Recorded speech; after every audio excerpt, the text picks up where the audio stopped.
only Allah's Prophet, Allah's chosen one, Hazrat Muhammad Mustafa sallallahu alaihi wasallam, is capable of fulfilling the obligations and yet not breaking down. That is one general declaration. And the second one is that it takes you back to the time when Moses demanded from Allah a full face-to-face interview, a full revelation of Allah's beauty to him. There, what happened according to the Holy Quran was this, that Allah told him categorically, you are incapable of tolerating that full revelation of Allah, that full unveiling of Allah's beauty. Yet if you want it to be demonstrated, Allah would show you by way of illustration that if He reveals some of His powers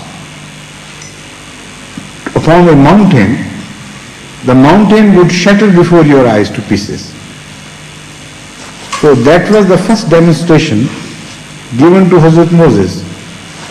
Now whatever happened at that time, we don't know the inner nature of that thing, but we know that some manifestations of Allah's power were revealed, and literally the mountain broke down to pieces, and Hazrat Musa alayhi salatu wassalam fell down unconscious.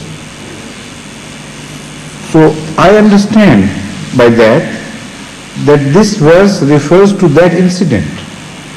لو أنزلنا هذا القرآن على جبل لرأيته خاشعا متصدعا من خشية الله. As it has actually happened before in the time of Moses. Moses wanted a full revelation of Allah's beauty to him, as he was told previously that Hazrat Muhammad Mustafa sallallahu alaihi wasallam was to be shown that full revelation. And Moses, being a very special lover of God, from that moment when he was revealed by Allah, this was revealed to him by Allah, that a great prophet is about to be born who will have the full manifestations of Allah's tributes, started itching, or let's say, that use a better expression, started envying that moment and yearning for being that prophet to whom Allah would manifest His full beauty. So he could not wait long, and for long. He became impatient enough to ask Allah that very particular question. He begged Him that you have shown me your face, yes, but not that face which you have reserved for the great prophet about whom you have informed me yourself. So arani here means show me that face of yours which you have kept from me for a greater prophet to be born later on. I will not rest satisfied until I have seen you fully in that as we call jalwa, or that manifestation. So Allah told him that physically he was weak. It is no injustice that was being done to him. Physically he was not strong enough in moral texture, in spiritual texture.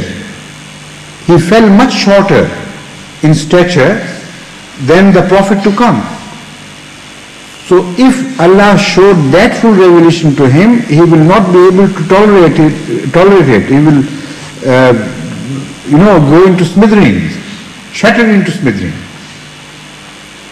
And that to illustrate to him, Allah showed some power. That was not a revelation of the Quran, of course, but some power to a mountain to illustrate that there are certain powers and certain capabilities of everything which is created. If you overload it, that particular thing will break down. So the mountain has also a certain capability of tolerating certain strength or forces. Allah revealed to the mountain more than what the mountain could tolerate, and it got shattered into pieces. That was just an illustration. That doesn't mean that the Holy Quran itself was being revealed to the mountain. So this verse which you have pointed out takes us back to that time when it was illustrated that people who are unworthy or less capable of certain things, if they are bestowed upon them, these things then it is not to their good but for their destruction. So remain within your own capabilities, within your own capacities. لَعَلَّهُمْ يَتَفَكَّرُونَ. This is an illustration given by God for pondering over this question. And when you ponder over this question, then you come to realize the greatness not only of the Holy Quran, but also of the recipient of the Holy Quran. You see, this is how the great stature of Ahmad sallallahu alaihi wasallam is also revealed to us. On the one hand, the Holy Quran is such a great book, as no one was born before Ahmad sallallahu alaihi wasallam who could receive this revelation and fulfill the obligations. So this is the greatness. So no such book was ever revealed before. This is the first declaration. And secondly, no such man was born ever before who could receive such a revelation. So in a nutshell, this is the subject discussed. But if you, as I have already pointed out so many times, verses of the Holy Quran have many meanings and many depths. If you ponder over them later on in some other frame of mind, being in another frame of mind, new meanings can be revealed to you. So yatafakkarun is a constant process. This I want to point out. Yatafakkarun means that if you reach a meaning like I have, don't think that that is all I have got encompassed the whole verse. Yatafakkarun is a constant process. As the people go on considering over, pondering over this question, new meanings may be revealed to them. So it's an unlimited source of treasure. Yes, please. Concerning the verse وَحَمَلْهَا الْإِنسَانُ إِنَّهُ كَانَ ظَلُومًا جَهُولًا, you mentioned that this insan is but how can we understand that the continuation is إِنَّهُ كَانَ ظَلُومًا جَهُولًا? Yes, we can understand. You know, Zaloom is the Sira Mubalgha for the word Zalim, which means one who is extremely cruel. Zalim means cruel.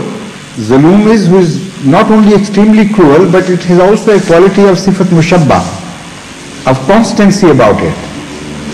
He is not cruel occasionally, but it is his second nature to be cruel. Zaloom is a constant state of cruelty as applied to some person. So here, this is a very heinous apparently and a very ugly word to be used against a good man. But here the very best of human beings is addressed as Zaluma. Why? In what sense? In the negative sense of this word, that is to say, he is not Zulum to others, but he is Zulum to himself. He is extremely cruel to himself. He saw this load. He understood the full meaning of this responsibility. He knew what this load, carrying of this load would do to him. Yet for the sake of others, he went forward and accepted this load, seeing eye to eye with all that was going to happen to him. So he was extremely cruel to himself. And if you look at the question of cruelty from this enlarged angle, then you will consider that it is the direction of cruelty which will decide the issue of whether this word is a word of praise or a word of condemnation. those people